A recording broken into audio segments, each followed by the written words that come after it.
যুক্তরাষ্ট্র ও ইসরায়েলের টানা হামলা সত্ত্বেও পিছু হটার কোনো লক্ষণ নেই ইরানের। বৃহস্পতিবারও দেশটির বিভিন্ন অঞ্চল লক্ষ্য করে একের পর এক হামলা অব্যাহত রাখে মার্কিন ও ইসরায়েলি সেনারা। জবাবে বৃহস্পতিবার থেকে এই দুই দেশের বিরুদ্ধে অভিযানের ৮২তম ধাপ শুরু করে ইসলামিক বিপ্লবী গার্ড IRGC। এদিন তারা ইসরায়েলের Tel Aviv, Haifa, Dimona, Jerusalem এবং অধিকৃত পশ্চিম তীর সহ বিভিন্ন জায়গায় ড্রোন ও ক্ষেপণাস্ত্র হামলা চালায়। এরই মধ্যে ইরানের বিপ্লবী গার্ডের নৌপ্রধান আলীরেজা তাংসিরি নিহত হওয়ার পর দেশটিকে আবারও যুদ্ধপন্থে আলোচনায় আসার প্রস্তাব দিয়েছেন মার্কিন প্রেসিডেন্ট ডোনাল্ড ট্রাম্প। বৃহস্পতিবার তিনি সামাজিক যোগাযোগ মাধ্যমে বলেন, বেশি দেরি হওয়ার আগে যুদ্ধবন্ধের আলোচনা শুরু হোক। ট্রাম্প দাবি করেন, ইরান সামরিকভাবে যতটা ধ্বংসপ্রাপ্ত হয়েছে সেখান থেকে ফেরার কোনো সুযোগ নেই।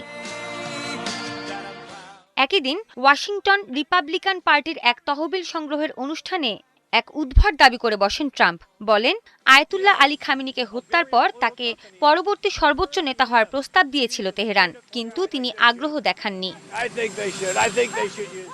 এদিকে ইরানের পররাষ্ট্রমন্ত্রী আব্বাস আরাকচি ও দেশটির পার্লামেন্টের স্পিকার মোহাম্মদ বাকের গালিবাফকে হত্যার তালিকা বা হিট লিস্ট থেকে সরিয়ে নিয়েছে ইসরায়েল। যুক্তরাষ্ট্রের কাছে পাকিস্তানের এক বিশেষ অনুরোধের পর এই সিদ্ধান্ত নেওয়া হয়েছে বলে জানা গেছে। সৃষ্টি ঘটক, ৭১।